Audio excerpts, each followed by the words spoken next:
Assalomu alaykum aziz do'stlar. Endi men kadr ortiga o'tdim.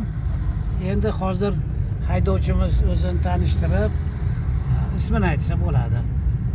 Shu haydovchilar oldida turgan muammolar haqida gapirib beraman deb qoldilar. Men jonim bilan bajonidil yozib olaman, chunki hamma narsa oxir pirovard natijada yo'lovchining gardaniga tushadi. Shu nuqtai nazardan juda to'lovlar ko'p ekan. Yandex taksi haydovchilarida 7 ta to'lovim bor deb qoldi. Ana shu to'lovlar haqida gapirib bermoqchilar. Marhamat, gapiravering. Assalomu alaykum. Yaxshimisizlar? Barchamiz ham to'lovlar haqida. Birinchi to'lovimiz mana bu taksi parkka berayotgan to'lovimiz. 3% to'lov beramiz. Ikkinchi to'lovimiz mana bu taksi Yandex oladi.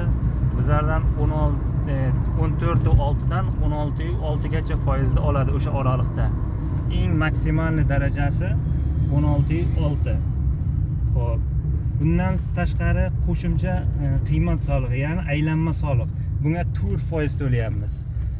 Undan tashqari yangi endi O'zbekistonda ishlab chiqarilgan, JEMda ishlab chiqarilgan mashinalarning masalan 10 yilda bir marta texnik ko'rikdan o'tish degan o'shanaqa joyi bor. U narsa endi Yandex u narsani 1 yilga bir marta qilib qo'ydi. Chunki Yandexga agar uni qilmasak, kira olmaymiz, liniyadan chiqarib beradi, umuman uni kirishda imkoniyati yo'q.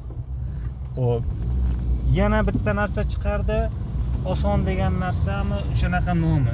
Uning nomi, u esa mana bu inson bilan, endi yo'lovchi bilan shofyorning xavfsizligi. Bunga 1 yilga 369 mingmi, 412 mingmi shu atrofda to'laymiz. Bunga masalan meni kuch qudratim yetmaganligi sababli 3 oylik qildim. 3 oylik, ya'ni 90 ming so'm pul to'ladim hali. Yana 3 oydan keyin yana to'lashim kerak. Har 3 oyda 90 mingdan pul bunga to'lashim kerak. Mana bu yana bitta narsa. Bularning solig'i. Xo'p, yana anaqa qiladigan bo'lsak, mana bu Yandexda masalan bizlarning kunlik ketayotgan, masalan men kuniga 400 ming so'm, 350 ming so'm, 200 ming so'm, 250 ming so'm gazimga xarajat qilaman. Hali ham yoqilg'imga, o'sha yoqilg'ilarning xarajatini kim to'lab beradi?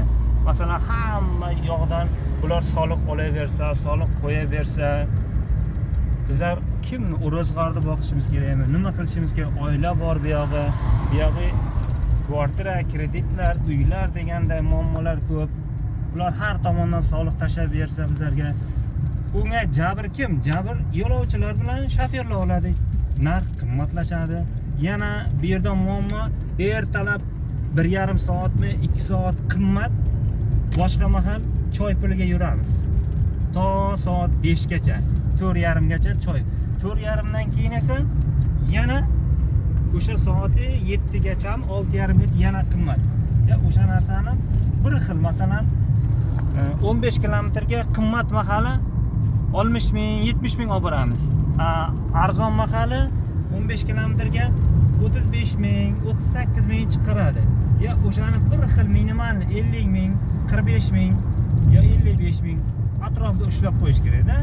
Bir xil ushlasa masalan, masalan 3 kilometrga arzon mahali 10 mingga, 9 ming so'mga ham olib boramiz. Qimmat mahali 30 mingga 3 kilometrga, 35 mingga, 28 mingga olib boramiz.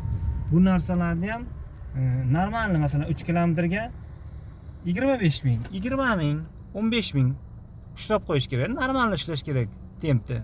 Lekin ertalab qimmat, kechqurun qimmat, o'rtada choy puliga yuramiz, faqat gazimiz qoplasa bo'ldi deymiz. Demak, muammolar juda ko'p. Muammolar demak ko'p. 7 ta to'lov, oxirgi to'lovingiz demak u 8-to'lov bo'ldi. Bilmayman, sonini ham esimga Haligi esdan ham chiqib ketdi deng. Albatta to'yga borgan odam yor-yorini baland aytadi, azaga borgan odam o'z tashvishini qo'shib yig'laydi degandek, albatta shu taksi muammosini ko'targandan beri haydovchilarning yelkasida ham qanchalar yuk borligini sezyapmiz. Shuning uchun ozmi ko'pmi shu reportajimiz bilan yordam bersak degan g'oyada ish qilyapmiz-da. Demak, xayrli tun. Yandex taksi. Yo'lingiz bexatar bo'lsin aziz